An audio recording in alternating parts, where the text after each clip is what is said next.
Welcome back to the Magnolia Media Podcast, part of the Magnolia Media Network. I'm your host, Johnathan M. Ruggiero.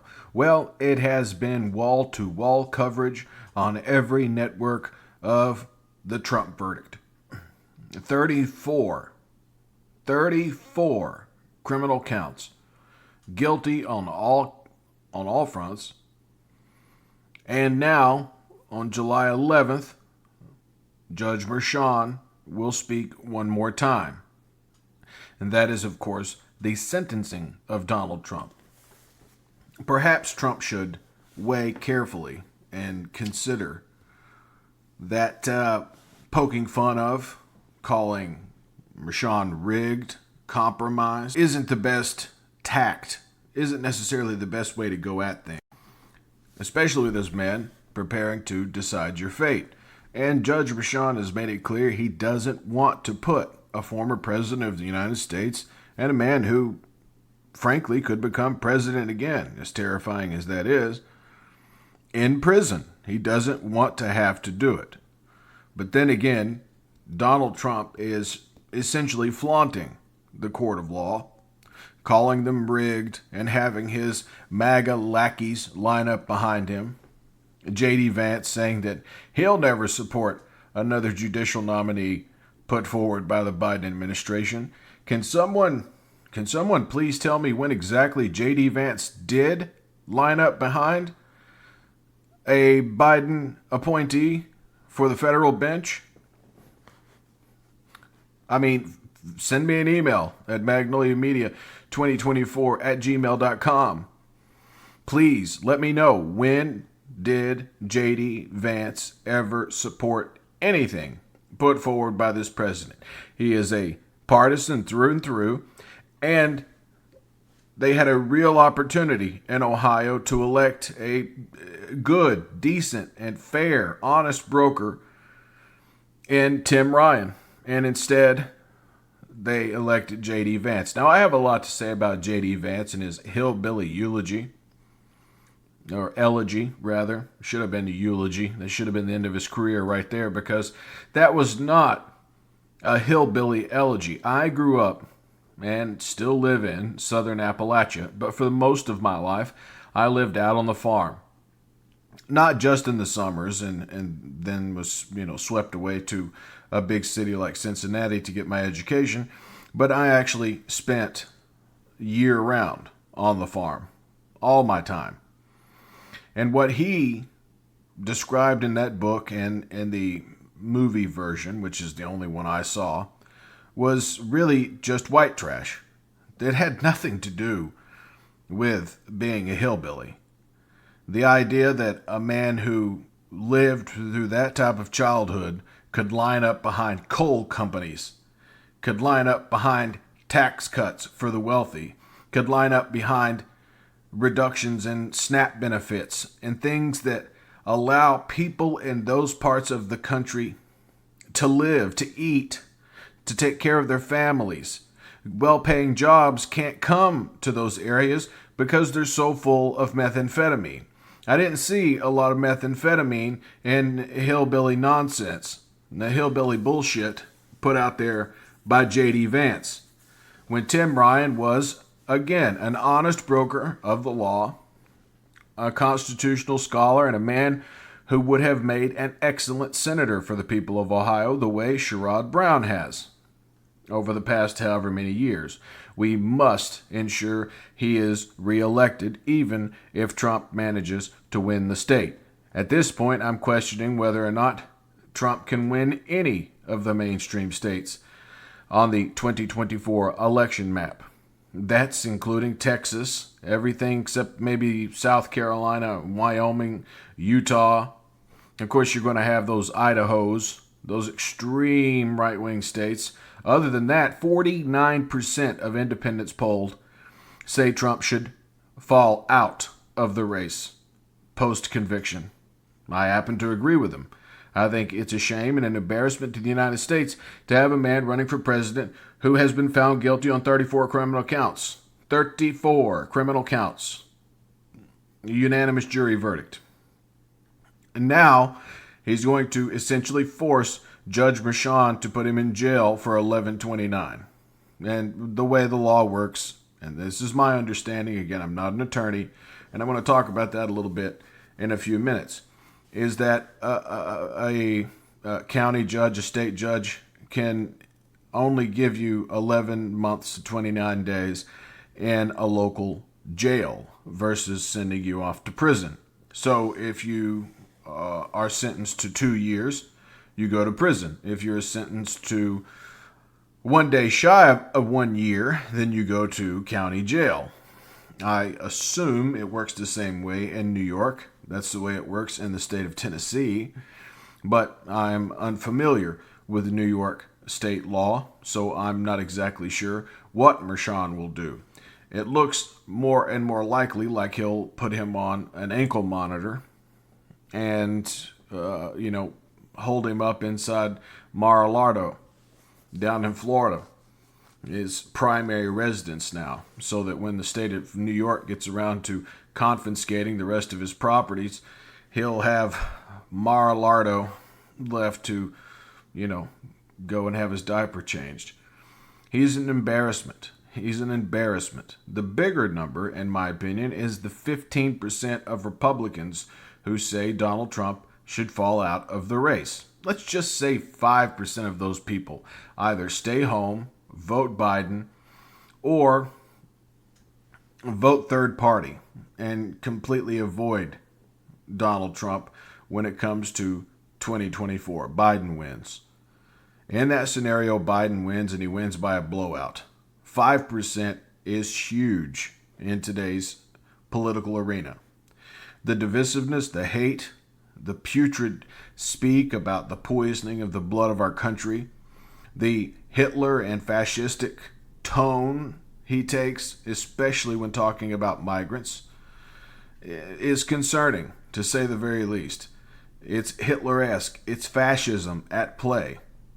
People who were around when fascism was actually happening, or lived through fascism under Castro, or lived under fascism in Venezuela, because that's not socialism. It might have been socialism at one point when gas was $125 a barrel and Hugo Chavez was still alive, but it's not anymore.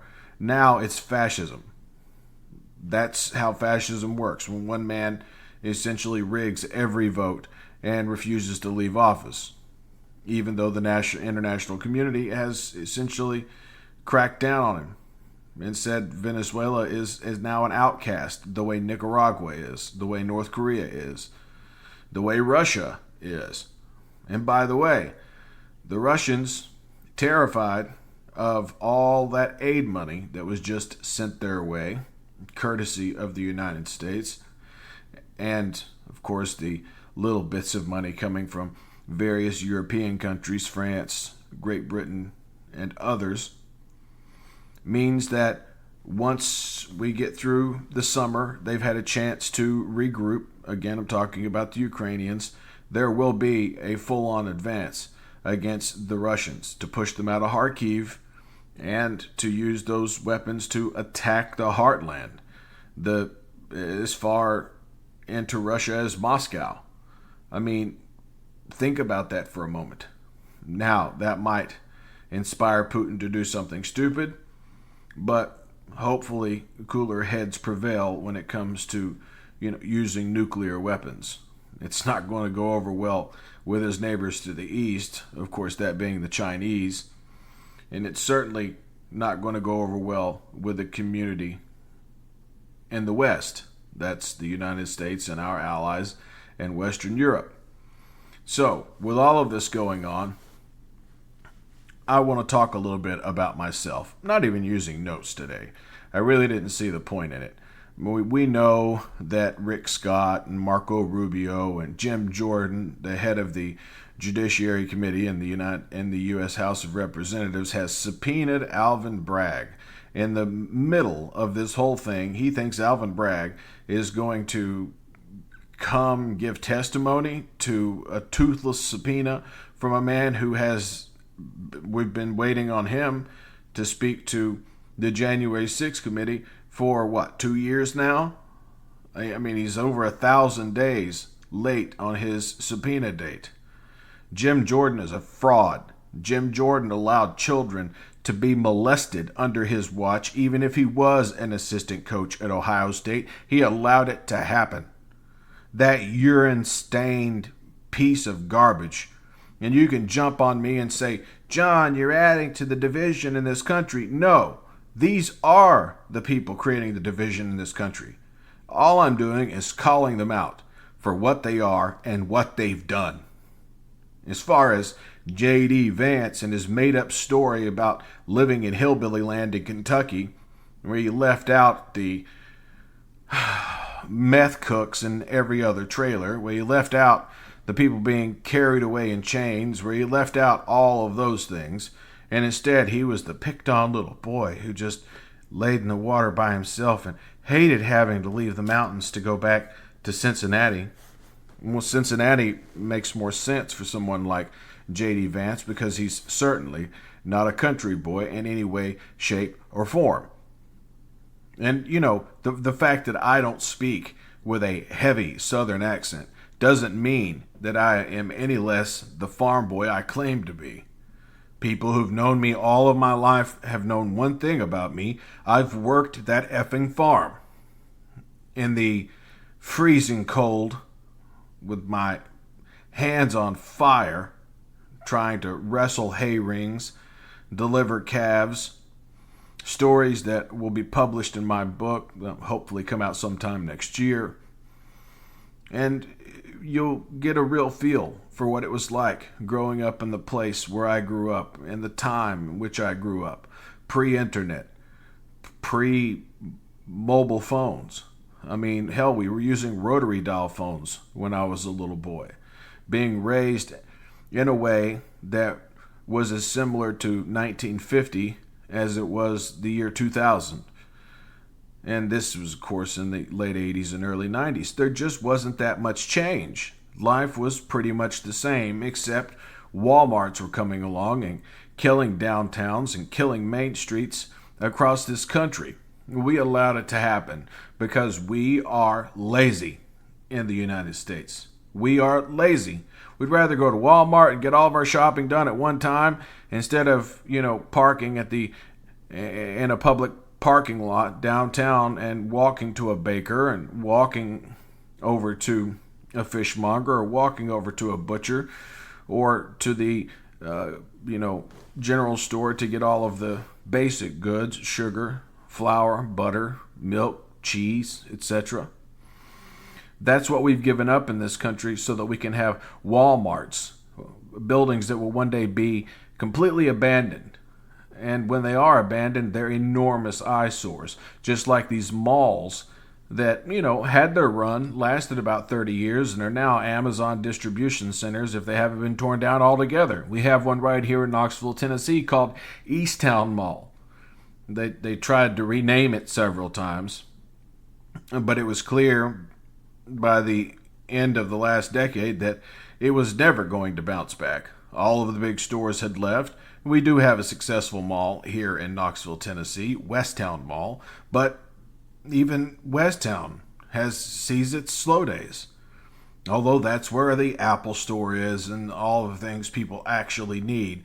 But it had such an awful impact on Main Street America. One of the things I truly love when I go up north and visit our second city, that's Pittsburgh, Pennsylvania, is that there is a truly small town feel to it. There's a CVS on one corner that closes at 7 p.m. so that people can get home and be there with their family, especially in the winter, and the winters can be brutal up there. The same thing's true with the Rite Aid, the same thing's true with the Target, but all of it is essentially in Main Street. It's on a couple of streets downtown without having to cross the Pitt Bridge and go back into, Hicksville, Pennsylvania, which is pretty much all of the towns outside of, Latrobe, Harrisburg, Philadelphia, Westchester County, just west of Philadelphia, and Pittsburgh itself. It's a beautiful place. And like I said earlier, I was going to talk a little bit about law. As a young man, the law and the idea of becoming an attorney was an obsession. It was the only career path I could envision for myself. There was a little time there when I was experimenting with other things in my late teens, rather, just as I started my college experience, where I, imagined perhaps I would get on track and become an attorney myself. And as time went by, one tragedy after another befell myself and my family, and I was unable to keep that promise to myself. Now, here I am in a position where I could do that. I could go to law school. I could, I'd graduate in my mid-40s and then have to go out and make a career for myself. But let's just use Knoxville as an example. This was broken down to me recently by a local attorney. We have 3 major law schools now in Knoxville, Tennessee. 3, producing between 70 and 100 lawyers per year each. That's 250 to 300 attorneys per year graduating in a city of about 190,000 people. That's a lot of attorneys. And how many people can actually afford that retainer? That $4, $5, $6, $7,000 retainer that's going to be required to access the legal services you have for sale. Fewer and fewer each year as income disparity continues to be the number one issue in the country, an issue that's going to push us to the brink of a revolution if we're not careful. Income inequality has to be at the top of a Biden administration's second term. Income inequality in this country is stressing our institutions to the max. From hard workers, grinders, upper middle income earners, like attorneys, like doctors, scientists, chemists, people who actually need a college degree, not people who work in an office, make $50,000 a year, and had to go into $200,000 worth of debt in order to get that job. It's ridiculous, and it seems conspiratorial on its face. Why exactly would a person who's going to, have to be trained on how to use Microsoft Excel, for example, why would they need a master's degree? My business partner here, you hear her often on the podcast, and Miss Courtney is pursuing her master's in business at this current moment. And what do they have her doing? Working on complicated spreadsheets. Spreadsheets! She's getting a master's in business. Spreadsheets. I thought an MBA is where you went to learn international finance. And of course she's taking those classes at some point, but not until she got her master's did she really begin to learn Microsoft Excel in some intense way, which again makes no sense to me whatsoever. If you're going to be a microbiologist, an astronomer of some kind, a surgeon, whatever, then yeah, I understand the necessity for a college degree. But, as I said in my Substack article just a couple of days ago, there's more knowledge in that little phone you carry around in your pocket than there is in all the libraries in Manhattan and all the libraries in Boston. Maybe some of it's not as granular or textured. Perhaps you can write a better term paper by actually going through some of those books and picking up some of the language used to describe the people, the character, the places, the times in a more careful and more articulate way. Probably not, but it's there. And of course, Wikipedia isn't always accurate, so you have to take that with a grain of salt. But we can learn. And for jobs like sales, for example, there are 2 things needed. The ability to approach people, the ability to not completely freeze up and get all shy when it comes time to actually do the job. And product knowledge. Now, product knowledge will have to be provided to you whether you went to Harvard and got a master's degree or not. If you're going to go sell BMWs, for example, or a Mercedes, you have to know everything about all of the models of Mercedes and BMWs available on the lot. And they're not going to teach you that in an MBA program at Harvard, or at Yale, or at Princeton, or at the University of Tennessee, or at the University of Alabama, or whatever. They don't teach you anything at Auburn. I mean, look at Tommy Tuberville, former Auburn football coach. You can be a complete moron and make $5 million a year being the head coach of that football team.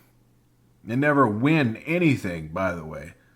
These are the idiots being elected to the United States Senate and to the United States Congress because this is such a fractured nation.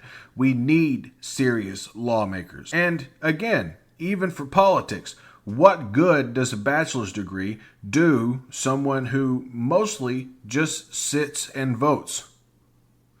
Other than being up on the technology, which is something that you do in your spare time anyway. It's not something you do at a university level, and we're about to see mass layoffs. Almost every major business analyst will tell you, if you get them down to brass tacks, that we're going to see huge layoffs the way we saw with Meta last year. 20% of its workforce gone. The Patagonia vest recession is on in full force. We just don't notice it or care because those people make $160,000 to $250,000 a year. That doesn't mean that they're not going to be financially distressed when they're out of the job, and they should be able to get another job rather quickly. But as AI tools become more and more advanced, they become less and less important and less integral in growing a tech firm. It's just that simple. The executives are going to keep more and more and more of the money.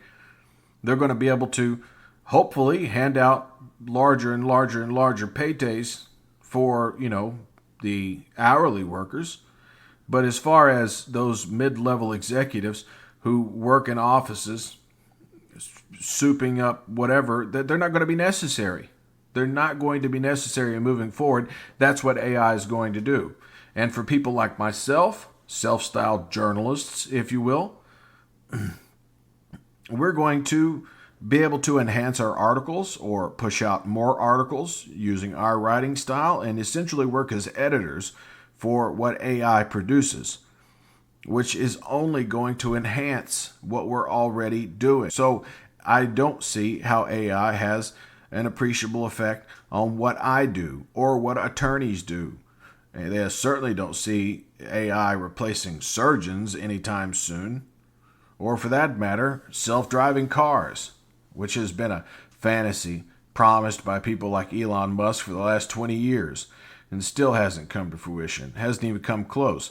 Every time they turn one of them loose, it kills somebody trying to cross the street or wrecks into a school bus or some other disaster. And by the way, with all of this swirling around, the 34 criminal convictions of Donald Trump, the Stormy Daniels interview in the Mirror, the constant conversation about polls, means that we overlook things that are going on in the world that deserve our attention, that truly deserve our attention. We're not paying any attention to it at all. Now, we're paying attention to Clarence Thomas and Samuel Alito and how they should certainly not be on the Supreme Court, and they, at the very least, should recuse themselves from anything having to do with January 6th or Donald Trump. But, of course, as the kings and queens of America, they don't feel the need to do any of that. Elena Kagan has stepped away from cases because she was once the Solicitor General of the United States. And if those two paths crossed, her time on the bench and the cases she handled as Solicitor General of the U.S., then she's recused herself honorably, the way a justice should. But Samuel Alito, who is obviously in the January 6th Trump cult, won't step away from anything, and you can't make me. Yeah, but we can ignore you. And if that's what President Biden needs to do, especially in his second term, then that's exactly what he should do. That is, considering he probably won't have a Senate majority, because we're going to have to fight like hell to keep either one of the seats in either Montana or Ohio. And don't get me wrong, this whole Trump thing certainly helps us, but it doesn't guarantee that we're going to be able to hold on to either one of those seats. And it's going to be like pulling teeth to win a race in Texas. And in Florida, they'll bend over backward to rig or lose votes or cancel votes, especially votes of African Americans, just like they did in the year 2000, just like Professor Alan Lichtman of American University, the man who, is the Nostradamus of calling U.S. elections. He called the last 9 out of 10 correctly. The only one he missed, of course, was the election of 2000. And he points to the fact that 5 times as many ballots of black Floridians were thrown out than those of white Floridians. And we always seem to have some sort of vote count reporting issue out of Miami-Dade County, where, of course, the largest number of voters cast their ballots and where the most Democratic Floridians tend to live in the state. Now, I understand not everyone is going to be an activist or be as fully involved in the process as am I, as we are here at the Magnolia Media Network, but we're going to continue to keep trying, to keep growing. And of course, we're looking for interviews. If you are a state lawmaker, if you are running for city council, if you are running for the mayor of Knoxville, then give us an opportunity. Give us a call. We leave our information everywhere. Of course, you can reach us at our company email, which is magnoliamedia2024@gmail.com. That email will be answered in a timely manner, and we'll get back with you on the details about setting up wherever you are and putting together an interview. We can run it on YouTube. We can do an all audio version. We can do it over the phone. We can do whatever suits you best, especially if you're the person taking on the responsibility of running for office. Let's remember this. We were talking about college a moment ago. And of course, I know she's a stooge and she has humiliated herself time and time again, but Lauren Boebert didn't have her GED until after she had been elected to the House of Representatives. Then she rushed through it, got her GED real quick, literally on the road to Washington, D.C., so that she could at least call herself a high school graduate. By the time she took office in early January, I believe it was in 2020 or 2018. So these people exist. They're all over the political spectrum. It's an unnecessary burden to put on our young people, especially when they can be self-taught and self-trained. There is a lot more. There is a lot more upside for an employer who is willing to sit down with a young candidate of one kind or another who has everything needed to do the job and help develop their talent versus, let's say, putting them into a position where they're going to have to earn $200,000 or $300,000 a year in order to ever pay off their student loans. And here's a fact: you're never going to pay them that much. John Q. employer, Mary Q. employer, you're not. You're just not. There are very few jobs in this country that pay that well. And usually those are jobs that go to the grinders, the people who pay the highest percentage in taxes in the United States, and doctors, and those lawyers and those scientists we know who put on those 12 or 14-hour days, 5-6 days a week, sometimes 7 days a week, grinding nonstop. I spent one day with a doctor during a career week, and the day started something like this. At 7 a.m., we met at his office. From there, we went to the local hospital to check on some of his patients. He went through to see what type of medications they were on, correct any mistakes that the doctors and the hospitals have made because they don't know the patient the way he does. Then it was back to his office to start taking patients at about 9 a.m. By 8:30, we were getting prepped. Of course, I wasn't able to actually sit in on any of the doctor's appointments, just able to be introduced to the patient, and then went and sat in the doctor's office, his personal office on the property. Then, after hours of that, we were able to order a little lunch. We had to eat on the move while reviewing charts and files. And finally, at 5 o'clock, the last of the patients left by, about 6 o'clock. The office was empty by 6:30. At that point, we were back outside at the doctor's car. When he told me I could go on home, he was going back to the hospital. And I asked, what time do you typically get home? And he said sometime between 7:30 if he's lucky and 9 o'clock if it's a bad night. It sort of depends on the health of his patients. And they are his patients. He's the primary care physician for that particular patient, and that patient is in a hospital in his town. So he has to do these things. These are the grinders in our society, and they're paying an effective tax rate, especially in major cities in this country, of nearly 50%, in some cases over 50%. So in order to earn that $300,000 or $400,000 or $500,000 a year, they're still being frozen out from the real estate market where they could really get the best tax incentives because they are easy to tax. You're not actually taxing any corporate bosses by taxing the hell out of people who make between $200,000 and $600,000 a year. You're not taxing any CEOs. You're not taxing the millionaires who should be taxed at 51%. Flat federal rate, not counting what they pay to the city, not counting to what they pay to the county, not counting what they pay in sales tax. Their effective tax rate should be 60+% on people who make anything over a certain dollar amount.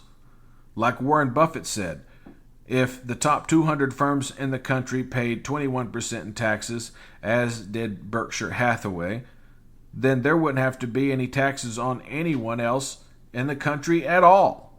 The entire U.S. government would be funded, and then some. Plus, would be building a surplus and doing away with this ridiculous deficit, which grows every single day because of the Trump tax cuts. $2.7 trillion a year it adds to our deficit, and it's something he wants to make permanent. Let's keep that in mind. If Donald Trump's elected, that permanent fixture, that permanent bill on your children and grandchildren's credit card will just continue to grow. And eventually it will have to be paid. Eventually interest on that loan will be so high that we'll have to start paying down the principal itself to get things under control. And we're nowhere near that. Except the Biden administration has managed to pay off about $300 million a year with the cost savings that they've been able to incur by, allowing Medicare to negotiate drug prices instead of just paying $10,000 for an EpiPen, actually bringing it down to regular commercial cost and not letting pharmaceutical companies run roughshod over the federal government, over state and local governments. Then we have states like Tennessee who make sure no one who makes over a certain dollar amount per year, especially if it comes via stock buybacks because of a corporation of some sort or another, or people who have money in the market, pay $0 in state taxes on any of that money. Of course, they have to pay federal income tax on it, but they don't have to pay anything to the state whatsoever. So what does that leave us with? Consumer taxes. Consumer taxes. That's it. And as much as I'd love to practice law and be able to litigate these things in front of a judge or in front of a government body of some sort or another, it just feels to me that it's a market that's so heavily diluted. Everyone wanted to be a lawyer. It was a well-paying job. It was something you could do and be a pillar of the community. But I look at a city like Pittsburgh. Of course, that's sort of a second home to me. And you've got, 4 or 5 major law schools producing 100 lawyers a year. That's 500 a year in a city with about 450,000 people. The same thing in Nashville. So when you take all those things into consideration, it makes it terribly difficult to see exactly how it is you're going to pay off those enormous student loans, how you're going to have enough people coming to you for legal advice and being able to pay that retainer. And I know I work in podcasting. You talk about diluted. I mean, there are literally millions of us. There aren't necessarily millions of us in the political space, as a lot of companies that help promote podcasts won't even touch political podcasts. So we're sort of doing this on our own, and that's okay. That is just fine. We will do it on our own. And we're putting this thing together brick by brick. So we talked a little bit about the Marco Rubios, about the Ohio senator and his hillbilly nonsense story. Or Rick Scott, the other Florida sicko, Ted Cruz, people that Americans are sick of hearing from them altogether. Senate races should be won on the margins as well. Ted Cruz should be fighting for his political life with a candidate as good as Colin Allred running against him, instead of people being embedded in their own political party and putting their tribe above the welfare of the nation itself and believing only their party can save it. That's not true. That's absolutely not true. We look at a Democratic senator from New Jersey who is standing trial right now for bribery, for scams, for favoring the Egyptian government. Last time I checked, Egypt is not in the United States. So shame on you, Senator Menendez. This is the second time since 2014 you've been hauled in front of a federal jury. This time it'll probably stick because you had $370,000 shoved into coat pockets, not to mention obvious Egyptian gold bars with Egyptian and Turkish writing on the gold bars that were hidden all over your house, or the 2 new Mercedes sports cars for you and your wife. It's obvious corruption, and it's not picking and choosing by the DOJ. Now, it would be if it was a Republican DOJ, because, I mean, like I said, I don't want to create more division in this country, but they're the ones creating the division. They're the ones bringing the division to the forefront, who are highlighting it, who are making it obvious and transparent that they're just on the side of the people and who are affiliated with them politically. That they do not care about the American people, never will, never have. So that's where we are. So I thought I'd come to you this Sunday and just sort of freelance and just sort of talk. We'll talk about the nonsense that is J.D. Vance and his hillbilly story that shot him up the political charts. The missed opportunity by the people of Ohio to elect a good, decent, honest man in Tim Ryan. The opportunity we have in Tennessee to elect a good, honest, decent woman in Gloria Johnson. The ridiculousness of these Trumplican idiots, the spinelessness, the inability to stand up and say, you know what? The SOB lost in court because, well, frankly, he put on a terrible trial. He held his attorney's feet to the fire and wouldn't let them create the case they wanted to create, which may have very well gotten him off by just admitting that he did, in fact, have relations with Stormy Daniels. But he handcuffed his lawyers just like he did in his civil fraud trials, and we saw how that went. He now owes the state of New York $500 million, which he'll probably borrow against his SPAC, his Trump Media, which at the moment, his shares in Trump Media are worth over $5 billion. Of course, it's all on paper, and it's all going to come crashing down sooner rather than later. It can't stay up forever. It's a meme stock. It's the definition of a meme stock. It's trash. It's garbage. Dump it. Get rid of it. Don't be anywhere near it. Yeah, you can make a few dollars here or there if you know exactly how the winds are going to blow. And we also heard about the $52 million Trump raised in the 48 hours after the conviction was announced. Well, bad news, because upwards of 20 million of those dollars went to lawyers. Lawyers. And apparently Larry Hogan, the former Republican governor of the state of Maryland, who's running for Senate as a Republican in the most Democratic state in the country, just started a war of words, I guess you'd say, with the former president of the United States when he said, let's respect the jury process, and instantly he was attacked by Trump saying, you won't get another penny, which is great for Democrats because we don't want Larry Hogan in the Senate anyway. The man's a liar. He's two-faced. We know damn good and well, given the opportunity, he'd sign a national abortion ban in a heartbeat. And pun not intended there when it comes to the heartbeat comment. Larry Hogan's a fraud. Vote blue no matter who, up and down the ballot. As much as I like to call myself a journalist, I'm really just a podcaster who's a political activist. I'm an activist. I want to interview journalists. I want to interview political pundits. I want to interview people running for office, whether it's on the state level, the federal level, the county level, the city level. That's what we're reaching out to. And again, you can reach us by emailing us at our company email or at my email, magnoliajohn@icloud.com. It's just that simple.